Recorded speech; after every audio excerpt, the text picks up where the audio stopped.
Hey there, this is episode 38 of the Balance 5 podcast, the 20 best money-saving life hacks. Welcome to the Balance 5 podcast, where we talk about balancing intentional debt payoff, saving money, and actually living your life. I'm your host, RaLea, small business owner, wife, girl mom, nonprofit co-founder, and money nerd. This is an audio version of the Balanced 5 blog, because I know how hard it is to find time to sit down and read literally anything. Instead, you can get quick bits of money knowledge on the go. I want to help you learn to control your money instead of letting your money control you. Let's get started. The journey to financial security can start with one little money-saving life hack, like saving $5 on your weekly grocery bill. Add new habits and new ways to save until frugality is just your lifestyle and saving money is second nature.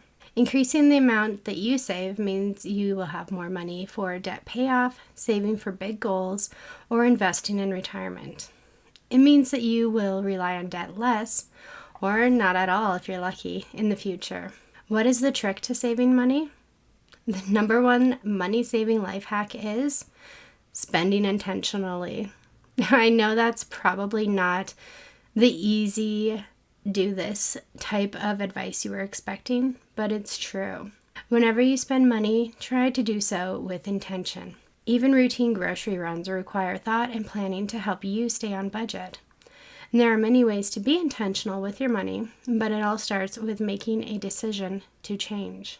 It's often uncomfortable at first, but getting well acquainted with your finances will let you make better decisions. There are so many little ways to save money every day, but you need to have the intention to actually see those opportunities. Living frugally isn't just about money-saving life hacks. Rather, it is a way of life. When you become proficient at it, you don't need lists of ideas. You'll just know how to save money because you've been spending with intention all along. What's the 30-day rule with money? The 30-day rule, when it comes to money, is simple in theory but pretty difficult in practice. Whenever you want to buy something that isn't a necessity, just wait 30 days to buy it. It's a very simple concept, but the implementation can be hard. If that purchase is something you really want or have been thinking about for a long time, waiting 30 days to buy it is going to be excruciating. And this is when you need to tap into your motivation. Focus on your why. I know how hard it is to resist buying something you just really want, so I rely on a combination of willpower and my terrible memory. 98% of the time when I add something to a cart online and resolve to wait 30 days to make the purchase, I completely forget about it. With everything else going on in my life, a $15 phone case or a $20 top quickly falls off my mental radar when I'm not looking at it or thinking about it actively. Adding that item to your online cart gives you a little endorphin boost, but your wallet doesn't take the hit. Instead, you can let that potential purchase simmer for 30 days before deciding if you really need it. Sometimes websites will notice that you have abandoned your cart, and they will send you an email with a discount code encouraging you to finish the purchase. Again, you'll continue to wait the 30 days, but if you decide to buy eventually, you may be able to save some money too. What is the $5 challenge? The $5 challenge is an even easier trick for saving money. Every time you get a $5 bill, save it. Take it out of your wallet and put it somewhere safe. At the end of the year, the month, or another predetermined time period, or when that jar gets full, count up your cash and use it towards your goal. Start the $5 challenge by deciding what you're going to use the money for. So the $5 challenge might be harder to follow during restrictive times like COVID. I know when things were shut down, I wasn't spending cash nearly as often. Or it just might be that you don't spend cash even now that things are opening back up. Instead, you can feel free to transfer $5 to savings whenever you would have gotten a $5 bill and change. So if you buy something online for $15, you're probably likely to pay with a $20 if you were making that purchase in person. Buy your $15 item and then transfer that $5 to savings. How can I save $1,000 fast? First, you should check out my different post on making saving money fun. I will link to that in the show notes. And there's no guarantees that you'll save $1,000 with those methods, but a no-spend month challenge is a money-saving life hack that takes you in the right direction. One way to save $1,000 fast is to cut big expenses. If you can afford to move, look at downsizing your living expenses. Moving to a more affordable area or just a more affordable home could save you more than $1,000 per month. I know that the housing market is crazy right now, so this could definitely be one of the best ways to save money if you have that flexibility. Also, you could consider replacing an expensive to drive car with a cheaper one. Some brands require expensive specialty tools and premium gas, while a Honda gets you from place to place just the same. Cut daily expenses. If you've been spending wildly above your means, you probably have room to cut expenses in your budget. Slash eating out and grocery costs by meal planning and actually following that plan. I know it can be hard to cook every night after a long day, but it does help save money. Stop ordering drinks, appetizers, and desserts when you do go out. Work to reduce the fuel needed for your car, ride a bike, or use public transportation if it's available. There are ways to reduce those everyday expenses if you're paying attention. Sell debt-related things. To look at what debt-bearing assets you have and sell them. I know this isn't an option for everyone, but getting rid of debt is a big help. Let's say you have a car with a $500 per month payment. Sell it to pay off the remaining loan, and you've saved $1,000 in just 2 months. You'll save even more going forward. $500 a month added back to your budget is a huge increase. Sell other things. Saving $1,000 fast is going to be hard, but making $1,000 fast is a more achievable task. If that extra car is paid off, you could easily make $1,000 or more. Sell any other big ticket items that you have too. An RV, an ATV, a TV, a gaming system, other toys that you have but don't really need. I can almost guarantee that you have random junk lying around that 1, you don't use or need, and 2, can be sold for real money. Even if you're selling $10 and $20 items, it adds up. During hard times, every little bit helps. Yes, it takes time and effort, but a lot can be done online when you would have been sitting on the couch anyway. How can I save money with a low income? When you don't have a lot of money to waste, you have to get intentional. Pay attention to what you're spending on and make a plan for future budgeting, or make a budget. You need to prioritize too. It's not always possible to cover the necessities and have any budget for fun and entertainment.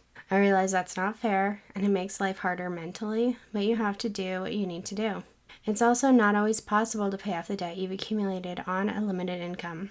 There's no shame in filing for bankruptcy when that's the only way to start fresh. And you've committed to changing your spending habits. The change is the big thing there. If you file for bankruptcy and spend like you did before, you're going to end up in the same spot. Mindset is a money-saving life hack. Find ways to change your mindset and make the journey fun. Challenge your partner, whether it's in life or just an accountability partner, to see who can make the most from side hustles each month. Spend your lunch hour doing mystery shops or answering paid surveys online. Make money in your downtime to help you reach your goals sooner. Focus on your motivation, the real reason you want to save money in the first place. Whether it's improving your daily life or being able to retire one day, cling to your why. Make a vision board or put a sticky note on your bathroom mirror. Monitor your progress with a visual tracker or a free website or app. Whatever it takes to keep you motivated and focused on your goal. Plan for the future. Living on a low income will always be a struggle, and no one wants to struggle forever. Whether you reduce your living expenses by moving or increase your income through education and promotions, you need to do something. There is a correlation between poverty and mental illness, including depression and anxiety. Anyone who has worried about paying the bills knows that. There is no shame in it, it's just a fact of life. While you work to improve your financial situation, I would also encourage you to work on your mental health as well. I'm going to link in the show notes to I Can't Afford Mental Health Care, How to Find Good Care That Fits in Your Budget. It's a really helpful article. And when you have low income, just do your best. You are entitled to happiness and respite, but try to find cheaper, free ways to go about those activities. When you want to pay off debt, but just don't know where to start, I've got your back. The Debt Payoff Planner is a free, downloadable guide that will walk you through 3 easy, actionable steps to create a customized debt payoff plan. You'll gather all of your debt information, choose a payoff method that works for your life, and create a plan that includes monthly payment amounts. Go to balancedfi.com/debt payoff planner to download now. And now on to the 20 best money saving life hacks.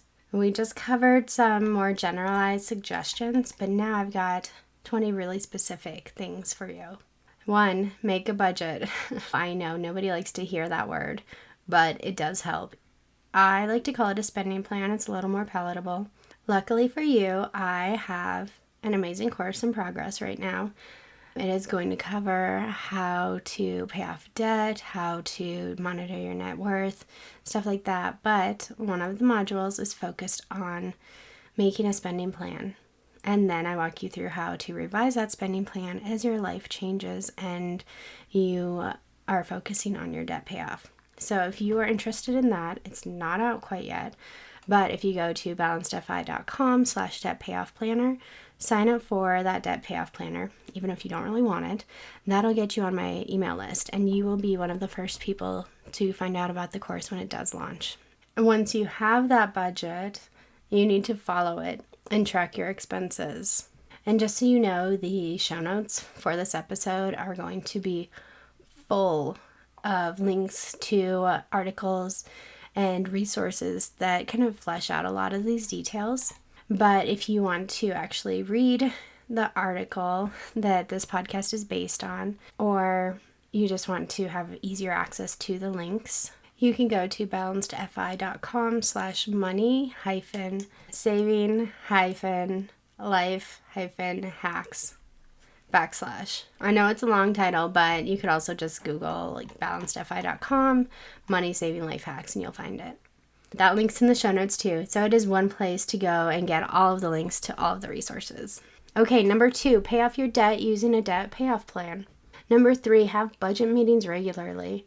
So whether you are in a relationship or not, I really encourage you to have an accountability partner and meet with that person regularly, whether it's weekly or monthly, about your budget and how it's changing and how you are doing as far as sticking to it. Number 4, automate savings. Whether it's for retirement, an emergency fund, or other goals, getting that money out of your regular checking account helps you forget you could have spent it, and then your bills are covered too. Number 5, drink more water. It's way cheaper than pretty much every other beverage, and it's good for you. 6, buy in bulk when you will use it all. Bulk purchases are almost always less per unit, but of course you need to pay attention to that because the stores can be tricky about their pricing. But don't waste your money if it's not something that you'll use up. Yes, you save money on the initial purchase, but if you end up throwing out half of it, you're not really saving anything, are you? 7, plan errands and trips to save on gas. And this is especially important right now. It's April of 2022, and gas prices are currently pretty high. Hopefully this is as high as they'll get. Fingers crossed. Batch errands and map out your route to reduce mileage and save gas. And don't just go for drives. 8, use power strips to save energy. So we have one for our TV that depends on a master device. So when the TV is off, the other appliances don't draw any electricity. And once the TV is turned on, everything else has power too. And that helps save money. You don't have that phantom or vampire electricity waste. 9, cook at home more and meal plan to eat more frugally and reduce food waste. 10, learn to be content at home. Reading, gardening, baking, home repairs. Find a cheap hobby you can do at home. 11, eat out for less. On the rare occasion when you do eat out, order from the lunch or appetizer menu. Eat a snack at home so you can order less. Share an entree. Don't order alcoholic drinks or desserts, and you'll save money. You could also sign up for email lists for your favorite restaurants. Just remember that you will be getting those tempting offers in your email, and you'll either need to ignore them, filter them out, or just develop really great willpower. I actually find them annoying and unsubscribe after I get that first discount. 12, make coffee at home and your other treats too. So buying nice coffee beans and a grinder is much cheaper than a daily latte. The $10 grinder that I bought 8 or 9 years ago now is still going strong.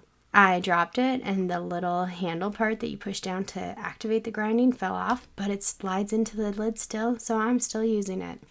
It still works. There are even super affordable espresso machines out there to make your own lattes at home. So if something like that is important to you, try and find a frugal way to do it at home. 13. Lose your brand loyalty.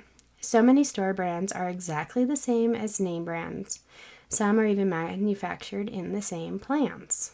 Of course, sometimes differences are noticeable, but often the quality, taste, and appearance are nearly identical. Get over your brand loyalty. It'll save you a ton of money. 14. Find free or cheap activities and hobbies. And I know it's going to be hard to hear, but limit the number of activities you and your children participate in. You can still do one sport a year instead of 3 or 4, and you'll save money while still having fun. Delete your credit card information from the websites where you regularly shop. That was number 15. How likely are you to get up, walk to your wallet, and grab your credit card? That extra effort will save you from making mindless purchases. I think that's especially important to new moms, especially if you have an infant or a little one who doesn't sleep a lot. Get your credit card information off your phone so you're not making 2 a.m. purchases when you're up with the baby. I've been there, trust me. 16, reduce your subscriptions. Cancel cable. Choose between Netflix and Hulu. Delete either Spotify or Pandora, or both. Reducing the monthly subscriptions that you have means that you spend less each month. And of those examples, you probably have duplicate subscriptions out there. Choose one streaming service and one music service, or choose none. It's up to you. 17, buy used. Look on Facebook Marketplace, in thrift stores, or in buy nothing groups for non-food purchases before heading out to a store. Used items are less expensive and it's better for the environment overall. 18, embrace minimalism. Owning less means you're spending less. Fewer toys, fewer items of clothing, fewer knickknacks lying around, and less upkeep. 19, ask questions when you want to buy something to help you stay mindful and on budget. Only buy what is necessary, useful, and needed. 20, plan. This one is so important. Plan for big purchases, meal plan. Buy kids' clothing ahead of time when they're on sale. Buy in bulk during sales. Knowing your habits and your needs will allow you to save money by shopping with a plan. That's it. Thank you so much for listening. We're going to recap. There are so many ways to save money, especially if you're willing to put in the time to first find them and then to implement them in your life. We are all busy and stressed, but if you don't have the money for convenience items, you have to find workarounds. So what should you do next? Choose one, just one of those 20 tips and make it a part of your life. Slowly add in others. For more inspiration, you can download the latest Money Makeover Calendar at bit.ly/Money Makeover Calendar. And that is a free monthly calendar that I'm putting out during 2022 at least. We'll see if it goes any longer than that, with a simple money saving tip or action for every day. Thank you for listening. Thank you for listening to this episode. If you enjoy the Balance 5 podcast, I'd be so grateful if you left us a review on iTunes or told a friend. As always, you can head to balancedfi.com to connect with me and stay in touch. I'm on Facebook, Instagram, Pinterest, and Twitter at balancedfi. Until next time, stay intentional and look for balance.